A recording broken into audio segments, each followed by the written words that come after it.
faith, fitness, family, and friends. Welcome to day 8.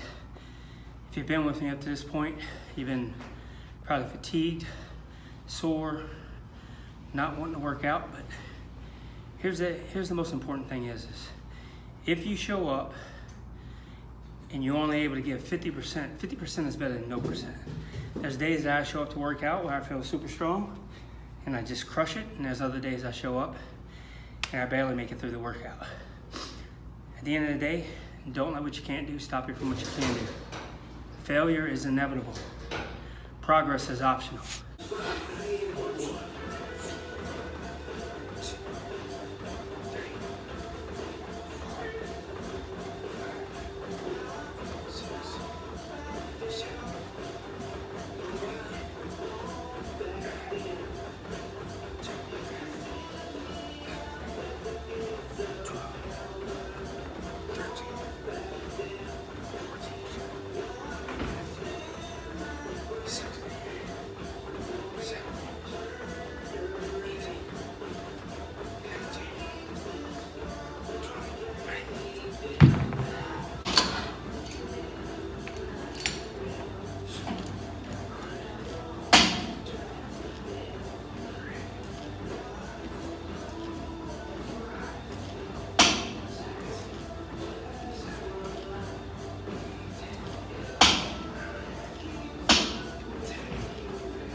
All right, so here we are talking about faith, day 8.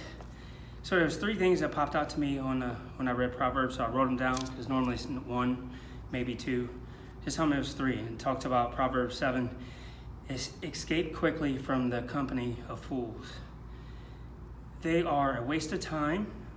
They are a waste of your time and a waste of your words. First and foremost, if you're hanging around with fools, just look up the definition of fool. And if your friends fit that category, then you want to stay away from them. Because you're wasting your time trying to speak positive things into fools.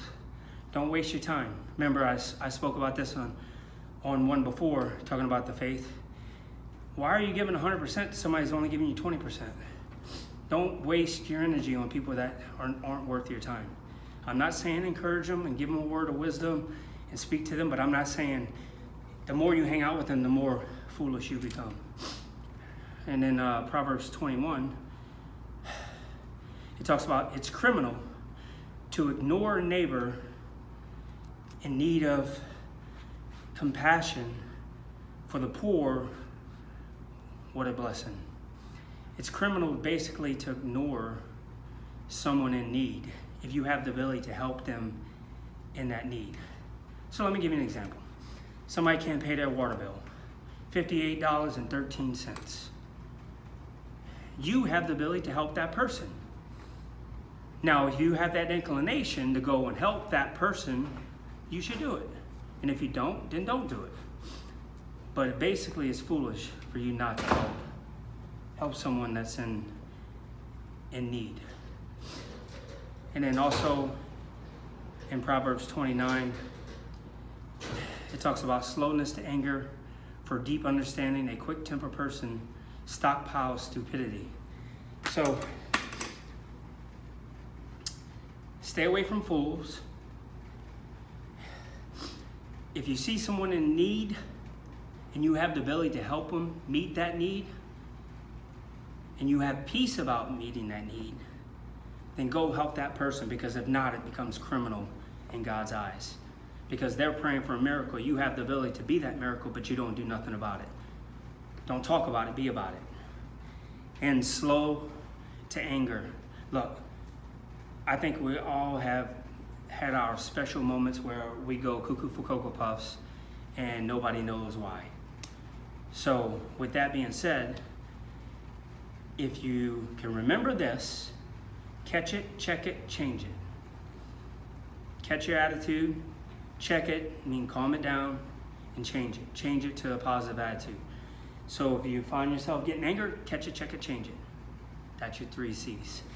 All right, we'll talk about friends and family. All right, here we go, family. Something that came to mind today was my real mom. Her name's Leah, and she didn't raise me. And I was thinking today I couldn't imagine my life without my kids in my life. And if they weren't in my life, I would do everything I possibly could to go out my way to at least stay connected with them. And my mom hasn't done that. I'm not saying that she has not tried in some way, shape, or form. I'm just saying that if you're in the same situation that I am, dealing with family, first and foremost, it's okay for us to reach out to them sporadically and tell them hi, or we're thinking about them. But the reality of it is for the most part, that's the rear view mirror. Now, if your life is screwed up because of your past, you need to go back to your past so you can solidify it. Take any cracks in your foundation, in your life, any problems, fill them in, fix the problems, and get back to the future, the windshield in front of you. So, to my mom, my real mom, I love you. But at the end of the day, I have to live my own life. Of course, one day, maybe, God willing, we will have a closer relationship. But at the end of the day, I'm at peace, regardless if it does or does not. I know that I've done everything I possibly could. Well, let me not say that. We can always do more. I've done what I thought I should up to this point. But God willing, it can come full circle. And let's talk about friends. If your friends are not influencing you to be positive, but to be negative, what do you think you should do? Let me ask you again, what do you think you should do? You can't hang out with fools and expect to be successful. Foolishness will eventually rub off on you. So, I'm not saying don't hang out with them. Invite them to church. Invite them to your small group. Invite them to pray. But don't hang out with them 24/7. But you also have friends that have become your family. Now that is icing on the cake. And I challenge each one of you every day to go back, make your family your best friends, and your friends become icing on the cake, not your friends become your best family members. That's not how it works. The enemy comes to do three things: kill, steal, and destroy. Do not let them kill, steal, and destroy you and your family. And if that has happened up to this point, you have the ability to go back and try to fix it. And even if you don't, one day maybe what you tried to do will come full circle and say, I should have forgave you 10 years ago when you asked me to. But hey, you have to do your part for your peace. Because if you have stuff burning up in you, that's your fault. You're letting someone else destroy your happiness. That's not how life works. Make sure your family and friends empower you to be better than you are today. This is Michael Nichols, aka Stasar Nichols. Hopefully you enjoyed day 8, the workout, the faith, the fitness, family, and friends. God bless, simplify, and we'll see you next video.